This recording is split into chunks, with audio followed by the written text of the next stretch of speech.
Fala pessoal, continuando aqui a nossa série de vídeos, nós vamos falar inicialmente agora a diferença da comunicação de saída definitiva e a declaração de saída definitiva do país. Também vamos falar aqui nesse vídeo quanto tempo eu posso fazer retroativo, depois de quanto tempo posso fazer e também quanto tempo ela dura, se eu posso renovar, como é que funciona esse processo. Então, mais uma vez, Jorge, conta pra gente, cara, por favor, qual é a principal diferença entre a comunicação e a declaração de saída definitiva do país?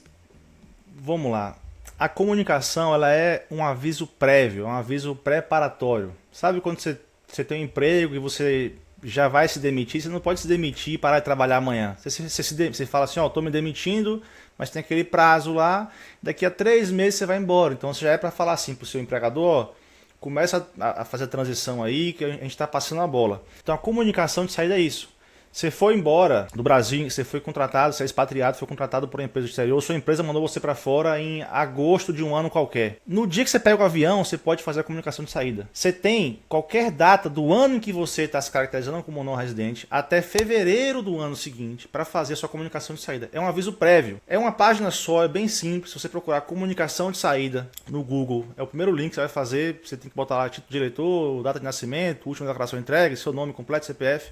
Você vai colocar lá fontes pagadoras no Brasil, o CPF de um procurador, o seu nome e você vai entregar. Vai sair uma página lá, você pega e gera um PDF, imprime essa página e guarda. Porque isso depois vai servir, por exemplo, para você avisar as fontes pagadoras, converter sua conta bancária para uma conta que você pode ter sendo não residente fiscal. A gente vai abordar também outros vídeos desse tema aqui. Mas a comunicação é um aviso prévio. Então com isso a Receita ela já sabe que você está morando fora.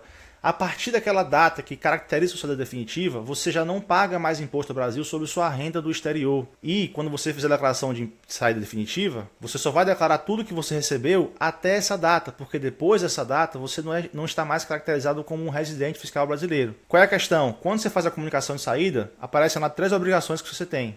Uma é avisar as fontes pagadoras sobre a sua nova condição de não residente, fazer a declaração de saída definitiva no ano seguinte, que vai ser abril, março, maio, depende do prazo de cada ano, e pagar em cota única qualquer dívida que tenha com a Receita Federal. Por que é importante você avisar as fontes pagadoras? A gente vai abordar isso em outro vídeo aqui. Mas é porque como a sua tributação muda depois que você é um não residente fiscal, você precisa que a fonte pagadora saiba disso para que ele recolha na fonte qualquer imposto que você tenha devido por rendimentos de origem brasileira. Por que isso? Porque agora a gente vai para a declaração de saída, que ela é o que eu chamo de declaração de despedida. Ela é a sua última declaração de imposto de renda no Brasil. Depois que você faz essa declaração, você não declara mais imposto de renda no Brasil. Em hipótese nenhuma. E vou dizer, é bom quando o cara não precisa mais fazer isso, cara. Faz mais de 10 anos que eu não faço isso e é um alívio, galera. Assim, ó. Nossa. É bom demais. Eu não sei como é na Austrália, mas na Áustria a declaração é muito simples. Eu não preciso declarar bens e direitos. Eu só declaro rendimento tributável e eu somo, tipo assim, rendimento de ganho de capital de investimento. Eu somo todos, boto num campo só. Eu não preciso falar qual foi o ativo, nada. Eu somo tudo, boto lá. Se por acaso eu tive um ganho que não teve lucro, não declaro. Então assim, é extremamente mais simples. Eu gastava horas para fazer a minha no Brasil. Então é muito bom você não ter que fazer isso. Só que era a sua declaração de despedida. Depois disso, você não declara mais imposto de renda no Brasil. Ah, Jorge, mas eu tenho um imóvel. Não declara. Empresa, eu recomendo que vocês vão no site da Receita aí e escrevam assim, fale conosco. Vocês podem mandar perguntas para a Receita Federal. Eu mando pergunta lá direto. E às vezes eu mando a pergunta e me respondem outra coisa, um Ctrl+C, Ctrl+V lá. Só que nesse Ctrl+C, Ctrl+V tem vários momentos lá. O não residente fiscal não declara imposto de renda. O não residente fiscal não declara imposto de renda. Inclusive na live do imposto de renda da chuva do ano passado, em algum momento lá eles falaram, ó, o retorno fiscal é feito quando você declara imposto de renda. Assim que você declara imposto de renda no Brasil, para o sistema da Receita, você mora no Brasil. Então, se você faz a declaração de saída definitiva, que é a segunda etapa, depois que você faz a comunicação, você não declara mais imposto de renda no Brasil. A declaração de saída definitiva é a sua declaração de imposto de renda que caracteriza que você está indo embora. Só que, como você tem uma data naquele ano lá, vamos supor que você está declarando em 2026 referente a 25, e você saiu em agosto de 2025, você só tem que prestar contas para a Receita Federal sobre o que você recebeu de 1º de janeiro até a data de agosto que você se caracterizou como não residente, porque depois dessa data você não é mais residente. Tanto que quando você abre a declaração lá, tem 3 opções. Declaração de ajuste anual, declaração de espólio e declaração de saída definitiva. Quando você abre a declaração de ajuste, em bens e direitos, você vai colocar lá a situação patrimonial, uma foto do seu patrimônio, no dia 31/12. Na declaração de saída está escrito outra coisa. Você vai declarar a situação patrimonial, a foto do seu patrimônio, não no 31/12, no dia em que você se caracterizou como não residente. E aí cada caso é um caso. Se você for embora em janeiro, você só declara o que você recebeu e o que você tinha em janeiro. Se você vai embora em agosto, de 1º de janeiro até a data de agosto. E aí quando você faz a comunicação de saída, você já não consegue mais entregar alguma outra coisa que não seja a declaração de saída. Porque se você tenta entregar um ajuste anual, que é a declaração de imposto normal, aparece um erro lá. A Receita já está esperando. Você já preparou ela, você já deu um aviso prévio, você já preparou ela que você estava indo embora. Então você está avisando a ela que você foi morar fora e agora ela espera que a sua próxima declaração seja uma declaração de saída definitiva. Que é feita no mesmo programa de declaração de imposto de renda que os brasileiros usam para fazer declaração de imposto todo ano. Beleza. Tá, mas agora sim, o cara que está assistindo aqui, que nunca ouviu falar disso, ele deve pensar assim, cara, me dei bem. Não vou pagar mais imposto no Brasil. Lá o cara vem. já tá pensando isso, né? Ele já tá pensando, pô, não preciso fazer nada. Fiz a comunicação, fiz a declaração de saída definitiva. Tudo que eu ganho no Brasil, aluguel, investimento. Uma rápida passada sobre isso, assim. O cara vai continuar pagando imposto, mas vai ser de uma forma diferente. Não é para ele associar não declarar o imposto de renda com não pagar imposto, Exato. né, cara? Existem 2 obrigações diferentes. Declarar é uma obrigação e pagar é outra obrigação. Não necessariamente se você declara, você tem que pagar. Por exemplo, se você mora no Brasil e recebe dividendos, você é obrigado a declarar. Tem até um campo lá, rendimentos isentos não tributáveis. Você declara que recebeu, até para justificar a sua evolução patrimonial, mas você não necessariamente vai pagar sobre isso. Lembra que eu falei no outro vídeo que o Brasil adota um regime de imposto universal? Ele pode cobrar de você rendimentos dos seus residentes fiscais da fronteira para dentro e da fronteira para fora. Quando você faz cidadania fiscal, é como se ele olhasse para você o imposto, que ele vai te cobrar um imposto de maneira territorial. Ou seja, ele fala, ó, você está morando fora, você está recebendo salário fora, eu não quero saber quanto é que você recebe aí, quanto é que você ganha, não é da minha competência, você não está mais no meu guarda-chuva tributário aqui. Só que, se você quer ser o espertão, quer fazer renda aqui no meu país, você tem que pagar uma coisinha para mim também, porque o meu país tem, digamos, algum mérito nisso. Então, se você tem renda de origem brasileira, você vai pagar imposto sobre isso. Então, mesmo que você seja um não residente fiscal do Brasil, porque senão era muito fácil, né? Ia ter europeu comprando casa no Nordeste lá para alugar Airbnb e pagando 0 de imposto. O Brasil também quer um pouquinho dessa galera, entendeu? Então não é que você não paga imposto, você não paga imposto sobre a sua renda de origem estrangeira. Mas renda de origem brasileira, você paga imposto. Não em todos os casos, em alguns casos. Por exemplo, se você tem empresa no Brasil e você recebe dividendos, como não residente fiscal, você também não paga imposto. Então assim, mas situações que a lei prevê que o não residente paga imposto, você tem que pagar. E aí detalhe, lembra que eu falei que a sua última declaração de imposto de renda, como é que você vai pagar imposto se você não declara? Mas lembra que eu falei que na comunicação e na declaração você tem que colocar um CPF de um procurador?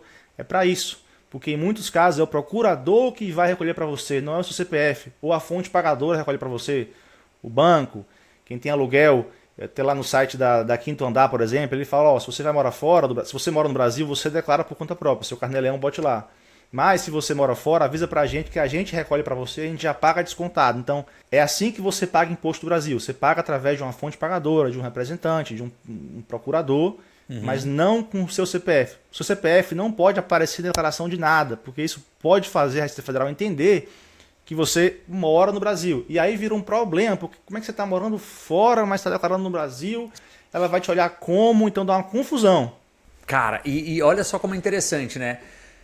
A gente ouve muitas coisas do Brasil, né? Ultimamente, aí, nos últimos meses, a gente tem escutado muita questão de criar impostos diferentes. Foi IOF, voltou, tá um monte de confusão aí. De novo, a gente vem falando desse assunto há anos. E agora parece que tomou uma forma um pouco maior ali. Até porque, antes de começar a gravar aqui, eu falei, pô, né, Jorge? A gente tem um pouco mais de 4 milhões de brasileiros morando fora. O Jorge falou, Raul, já são quase 5. Quase 5. Imagina, são quase 5 milhões de pessoas e eu, cara... Counting. Cara, eu não sei. Eu vou chutar, se 5% já tiverem feito isso, cara, eu vou estar muito feliz porque é bastante gente. Mas eu não acho, tá? Agora, pensa no seguinte, e se os caras começam a tributar dividendos? Entendeu? Então o cara tá fora, ele tá investindo no Brasil, tá recebendo dividendos, e aí o cara começou a fazer um monte de maracutaia, não declarou e os caras começam a cobrar. Aí digamos que o cara tá 4 anos fora. Ah, mas quanto tempo você tá fora? Ah, eu tô há 4 anos. Tá, mas se você receber dividendos agora e não pagava imposto, mas onde é que tá esse dinheiro?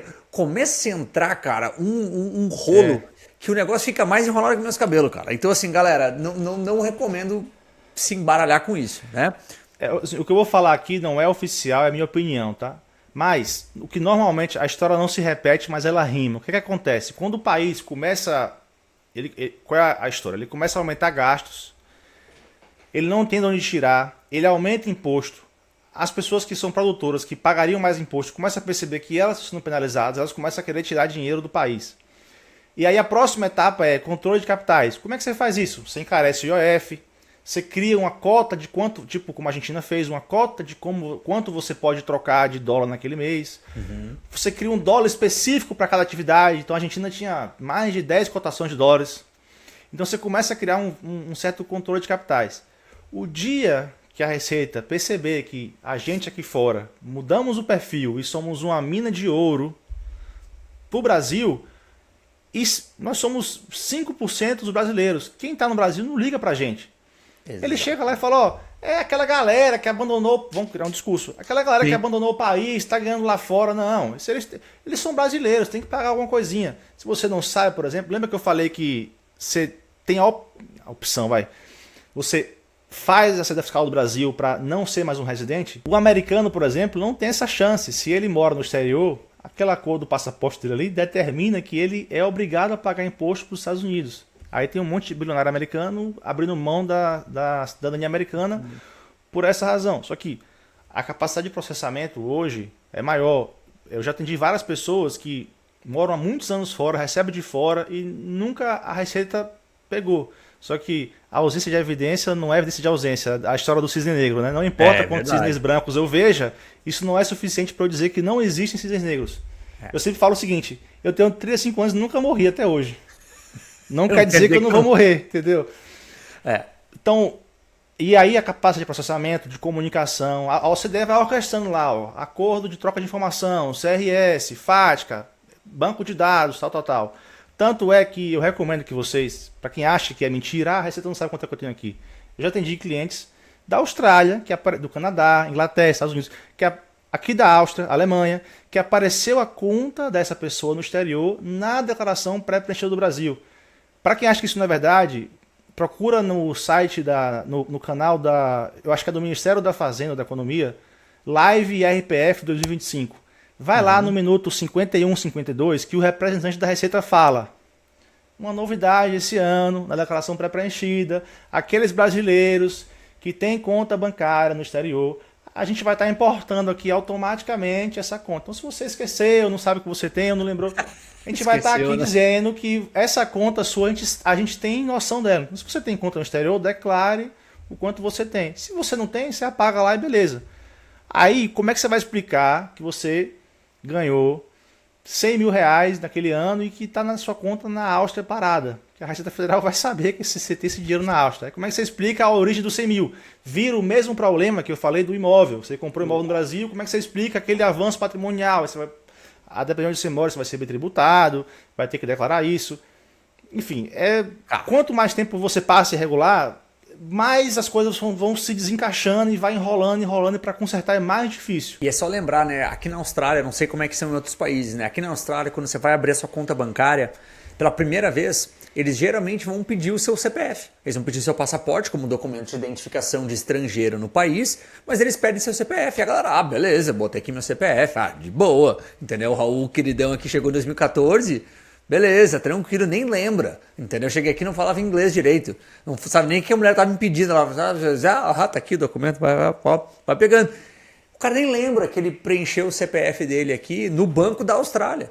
E é exatamente isso que está acontecendo, entendeu? Então os grupos do Facebook aqui, cara, começou a explodir de posts da galera apavorada e dizendo assim, cara, o cara, não importa se você tinha dinheiro ou não na conta, o fato de aparecer lá sem você ter dito nada, não é uma bandeira amarela, já é uma red flag gigante de tipo assim, galera, tecnologia tá aqui. Tecnologia está aqui, inteligência artificial está aqui. Vocês acham que os caras não sabem? Eles sabem, eles só não fizeram nada até agora.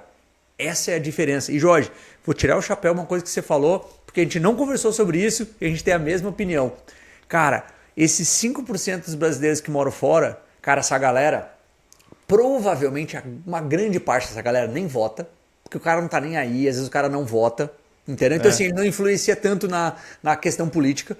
Se ele reclamar, ele vai reclamar numa rede social e tipo, ele vai reclamar, mas quem tá errado é ele. Trabalhar, voltado a trabalho. Na Áustria, a embaixada é Viena, pô. Só tem Viena, assim. Então, eu moro em Graz, eu tive que dirigir 2 horas e meia de carro. Na verdade, eu nem tinha carro na época, eu fui de ônibus, passei o dia em Viena, então assim, a minoria dos meus amigos aqui foram votar. Eu que tive o trabalho lá, bestão de ir lá votar e tal, democracia, vamos lá. Mas assim, voltado a trabalho, a maioria não se importa com isso, não vai votar. 2 turnos ainda, pô. Eu fui no segundo turno só. Essa galera que tá fora não vai incomodar o político que fizer isso. O cara pode fazer barulho no lugar dele, mas se o cara falar assim, no final das contas, cara, você tá errado. A lei tá aqui, você não fez, você tá errado nessa história. Então, é importante, de novo, não é para assustar, não é para apavorar ninguém, é para trazer o que está acontecendo. Junto à tecnologia, com governos gastando mais, precisando de mais dinheiro, porque os caras vão fazendo isso, eles vão tentando passar uma lei aqui, eles vão tentando aumentar a arrecadação de algum ponto, daqui a pouco eles vão olhar cada vez mais para isso, porque pensa no carinha aí que ganha em euro. Pô, o Jorge, não vou falar quanto que o Jorge ganha aqui, mas pô, não vou avisar a Receita Federal.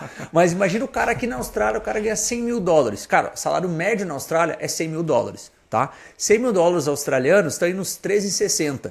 Então estamos falando de 360 mil reais aí. O cara já pagou uma baita de uma cota aqui de imposto, pagou seus 30 e poucos por cento, já tomou a facada, beleza, já virou 70. Só que o Brasil não vai tributar em cima dos 70 mil que o cara já pagou imposto, vai pegar os 100 mil, que no Brasil é 360. Aí vai ver, quem ganha 360 mil no Brasil paga quanto de imposto? Malandro. Salário de diretor isso aí. Não, mas esse é o salário médio, entendeu? Então. Mas no Brasil é muito.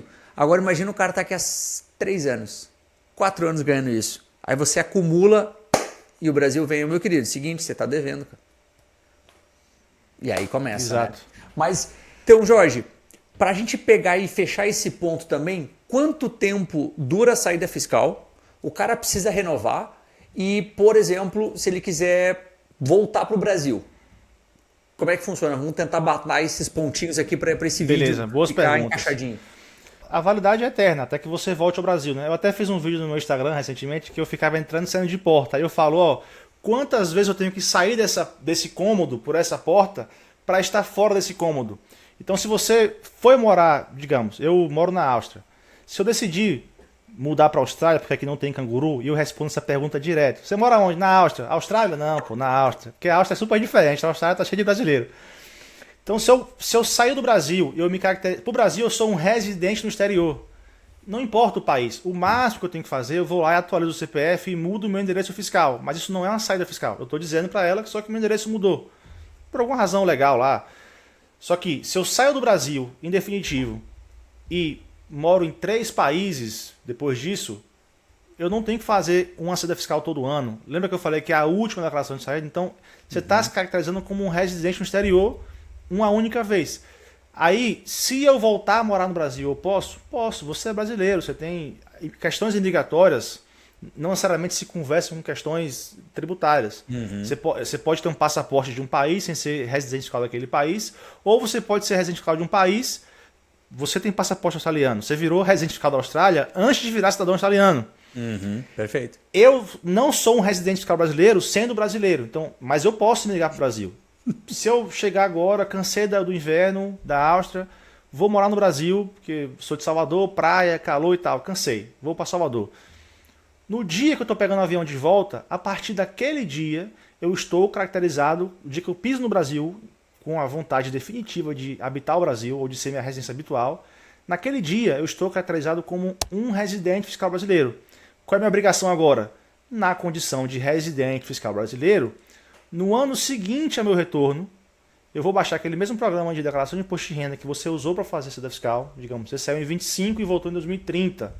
No IRPF 2031, você vai baixar o programa, porque ele é referente a 2030, que é o ano que você voltou para o Brasil, e você vai declarar imposto de renda normalmente, dizendo, Receita, a partir dessa data, eu sou um residente fiscal do Brasil. Tem um campo lá que você preenche o seu retorno fiscal. Então, e aí você vai ter uma janela de 25 a 30, tudo que você ganhou fora não é tributável no Brasil. A pessoa pergunta, pô, quando eu voltar, o patrimônio que eu trago, eu pago imposto sobre isso? Você vai pagar talvez IOF, se você transferir. Mas transferindo ou não, você não paga imposto de renda, porque o fato gerador do imposto de renda é a renda.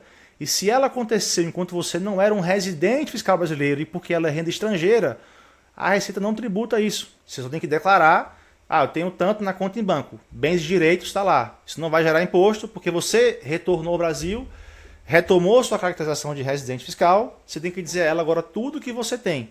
Mas você não vai pagar imposto sobre isso porque isso é um patrimônio originário de uma renda que você oferiu como não residente fiscal no exterior. Beleza? Cara, olha assim, cara, eu digo, só dá vantagem, né, cara, nessa história. Porque antes, galera não dava bola, mas hoje o cara vai, tá com uma cotação boa, ganhou em euro, ganhou em ien, dólar americano, australiano, não interessa. E o cara quer voltar, esse é o risco, né? Porque daí imagina agora o Brasil olhar para essa declaração lá em 2030, você decidiu voltar a declarar. Aí ou o cara vai começar a dizer assim, ele vai declarar a grana que ele tem, já tá errado, né? Já não tá declarando. Aí daqui a pouco ele vai declarar e não disse que esses últimos 3, 4, 5 anos, nesse exemplo, ficou fora. Meu querido, de onde é que veio esse dinheiro? Já começa. Eu fui na Austrália, tava estudando. Tá. E já canta outra pedra. Cara, como é que vocês acham que vai estar em 2030 esse sistema, cara? Exato.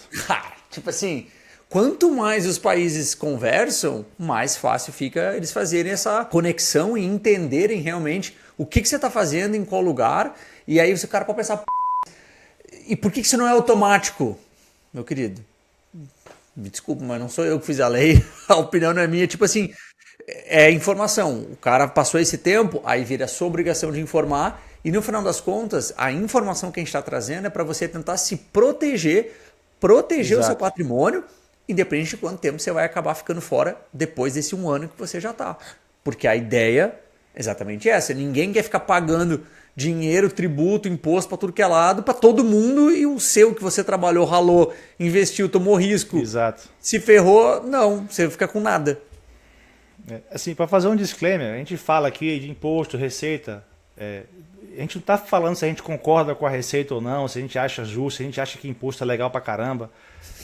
Essa não é a nossa opinião aqui. A gente é o passador da informação para dizer como que a regra é. E você é um adulto e você vai decidir o que você faz com essa informação. Então, a nossa função aqui é ser o provedor da informação para você excluir todas as hipóteses erradas e ter no seu conhecimento as hipóteses corretas e tomar decisão baseado nisso, entendeu? Exato, cara. Isso é muito importante. E assim, Jorge, acho que foi bom que nesse vídeo a gente conseguiu cobrir uma outra parte dessa questão dos benefícios, das vantagens, desvantagens, prazos importantíssimos. Acho que vale muito a pena. E agora a gente também já consegue partir para um próximo vídeo, que a gente vai estar falando das consequências e das implicações fiscais que tem de você fazer ou não fazer essa declaração. Bora lá? Vamos partir para o próximo vídeo? Nessa. Bora lá. Bora Então, lá. de novo, pessoal, se você não deixou o seu like, comentou, deixa aqui a sua opinião sobre tudo isso que a gente está falando e compartilha esse vídeo, essa playlist com outras pessoas que estão fora do Brasil ou aquelas que estão pensando em ir para fora do Brasil, porque é importantíssimo que elas tenham essa informação. Então, vemos vocês rapidinho no próximo vídeo. Até breve, pessoal.